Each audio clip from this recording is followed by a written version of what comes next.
waaw maa ngi tudd Siré Sangote di wax ci turu ndaw Fouta yi dañoo am naqar ak tiis ci wàllu li ñu jàpp sunu frère sunu xarit sunu mbokk di Mamadou Sarr ci plainte bi nga xamante ne boobu la plainte bi ko Fatoumata Ndiaye def bañ def ko sous mandat de dépôt téye ko rëbës nar koo jugé incha allah lundi bi di ñëw. li waraloon plainte bi Fatoumata Ndiaye moo génn ci ay journaux wax déclaré lenn loo xamante ne doomu Fouta yi amul kenn ku ko wax loo lu dul ci nafsu boppam la ko teg dem wax li nga xamante ne moom la xale yu Fouta yi doon revendiquer ci nguuru président Macky Sall war koo am ndax ay citoyen lañ te dañoo war a cëru ci li nga xamante ne politique publique yi président de la République mettre en place ñu dem Fatoumata Ndiaye taxaw tem wax ñëpp ne Fouta dara nekkatu fa loo xamante ne jafe-jafe la ñuy wax ne. moom dégg nañu moom Fatoumata Ndiaye daa kii retiré woon plainte bi. ay naxe mbaay la te du dëgg ndaxte bi ma ko woowee laaj ko ne ko ndax retiré nga sa plainte moo ma ne retiré na plainte am ci loolu lañ gis ne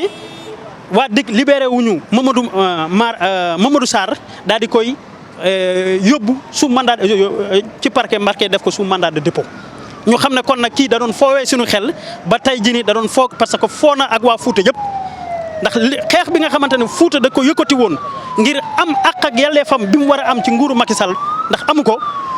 moom mu taxaw tem den wax loo xamante ne kenn wax loo ko ci doomu Fouta yu taxaw yëpp ba looloo tax mu am ak problème Mara mu porté plainte Mara ñu jàpp Mara ñun dañoo bëgg a wax tout simplement motif bi Mara daf ko woo di xuloog moom ñuy waxtaan ñoom ñaar moom mu njëkk a wax Mara ay kàddu yoo xamante ne kàddu yu tegginewul la Mara tontu ci ay kàddoom ba am num demee seen diggante mu porté ko plainte looloo tax tey jii nii ñu jàpp ko. intimidation nag ñun lañ gis ci liñ jàpp Mara te dafa am ñi nga xamante ne ñu ngi ci ginnaaw loolu noonu ci ginnaaw tey détention bi Mara en prison ñu bëgg a wax rek devant les Sénégalais et devant les Foutanké en particulier que ñu ngi lancer un appel pour que ñu libérer sunu mbokk libérer sunu rakk Mamadou Sarr ndax place am du prison. dégg nañ fan yi presse bi di wax ci Fatoumata Ndiaye moomu nga xamante ne moo ko porté plainte ne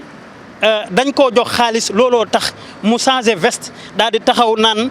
fii de dara nekkatu fi di wax li nga xamante ne loolu la na ba ay nit jox ko ci xaalis ba mu ciy jënd ay oto dégg nañ ko gis nañ ko presse bi di ko wax. ñu ngi wax nag bu fekkee loolu dafa am ci sunu réew mi nekk na mbir moo xamante ne lu dangereux la te dafay porter atteinte li nga xamante ne noonu la réew war a doxee ci wàllum moral ci wàllum éthique ak ci wàllum honneur ñu gis ne luy salfaañee en tout cas état de droit la te ñu ngi koy ñaawlu ba fu mu mën a yem. ñu ngi nag woo sunu mbokk Foutanké yi yëpp ne leen régime bii ñu jàkkaarloo kat dañoo toroxal ñun le régime de Macky Sall dañoo toroxal te dañ koo xeexal foo xamante ne ñi ko wër tey kenn ñemewu ko woon taxaw bi ñu koy xeexal jàpp nañ ñu prison ngir Macky Sall perdre nañ am na ñoo xamante ne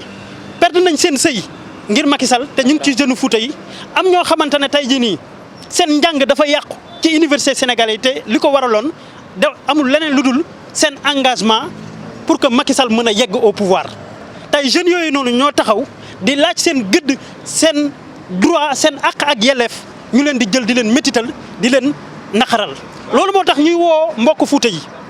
naan leen que ñu nekk opposition wala pouvoir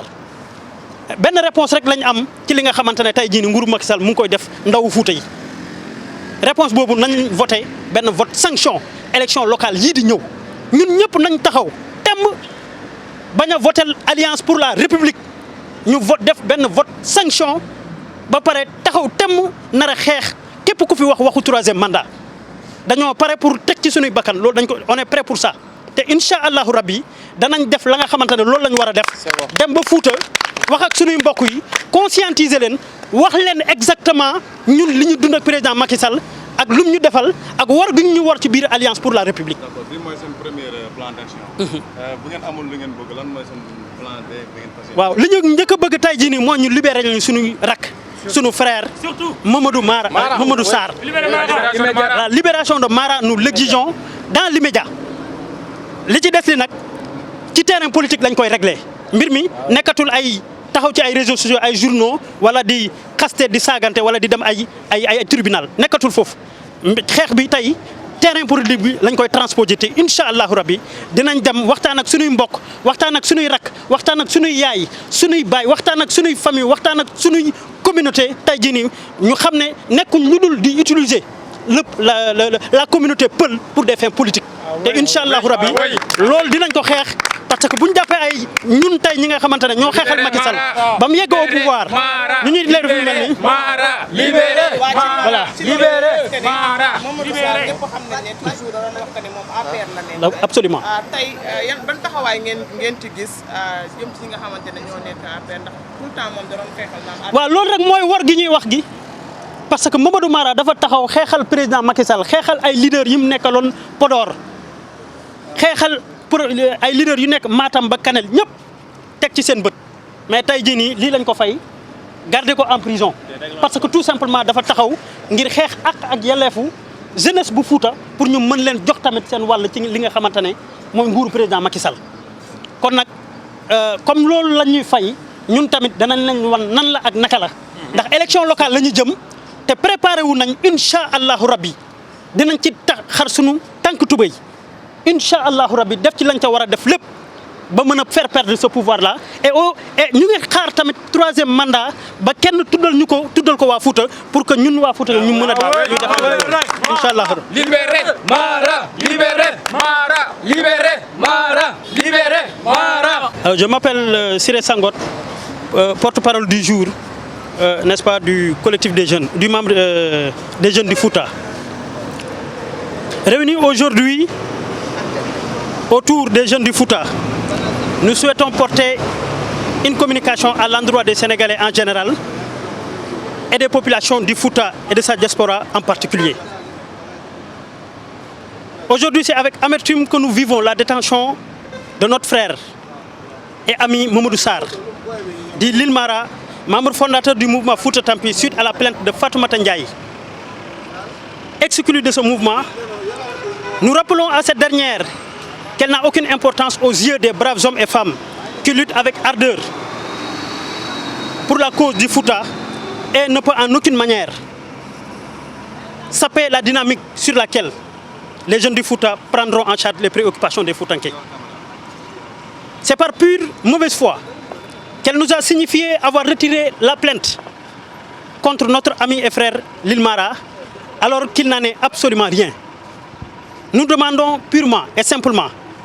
la libération, la liberté, la mise en liberté immédiate de Mamadou Sarr.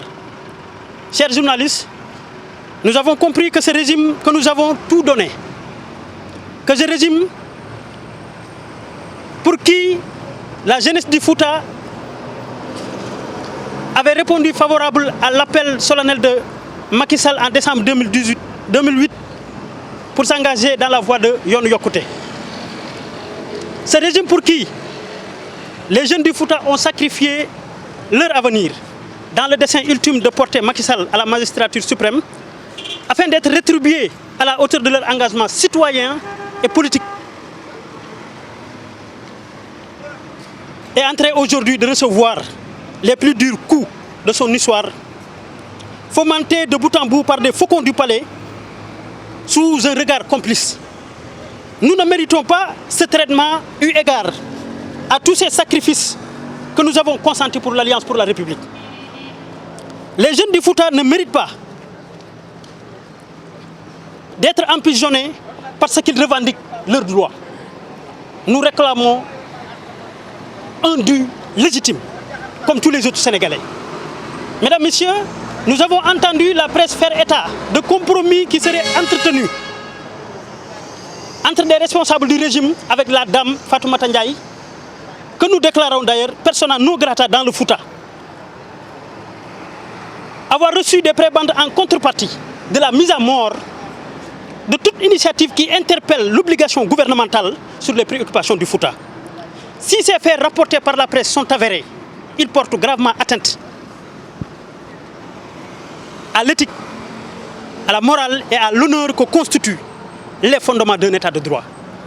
Ce qui prouve à suffisance que la place de Mara n'est pas en prison. Nous demandons encore une fois de plus sa mise en liberté. Nous avons compris en fin de compte que ces agissements tendant à faire taire l'ambition de la jeunesse du Fouta de briguer les suffrages afin d'être dans les instances de décision de nos collectivités locales aux prochaines élections ne sont que le fait de politiciens tapis dans l'ombre qu'ils veulent casser notre dynamique. C'est pourquoi nous estimons avec tout le sérieux requis que la seule réponse à cette volonté de mettre fin à nos ambitions, la seule réponse à cette trahison, la seule réponse à cette ingratitude des responsables du parti, à ce manque de respect notoire que nous subissons et qui a trait à la promotion des gens dont la moralité est douteuse et qui sont de mœurs légères, la seule réponse à la détention de notre frère et ami Mara doit être recherchée sur le terrain politique par un vote sanction de toutes les populations du Fouta, de toutes les populations de la vallée du fleuve Sénégal lors des locales à venir. La jeunesse du Fouta s'opposera également avec tout le sérieux requis contre toute tentative de défendre un troisième mandat de Macky Sall. Qu'on ne compte même pas sur cette jeunesse pour porter le combat d'un troisième mandat. Nous nous y opposerons farouchement. Et Inch'Allah,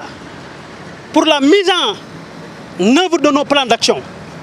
nous lançons d'abord un appel solennel à l'endroit de tous les jeunes candidats aux prochaines élections territoriales, de quelque bord qu'ils puissent être, qu'ils soient de l'opposition ou du pouvoir dans le Fouta, de fédérer nos forces pour sauver notre Fouta de mains dangereuses et dont le mobile principal est de s'enrichir sur le dos des Foutankois. Dans la perspective de la réalisation de nos ambitions, une tournée de conscientisation dans toute la vallée du fleuve sera organisée, de Podor à Kanel en passant par Matam, Ranérou, pour véritablement organiser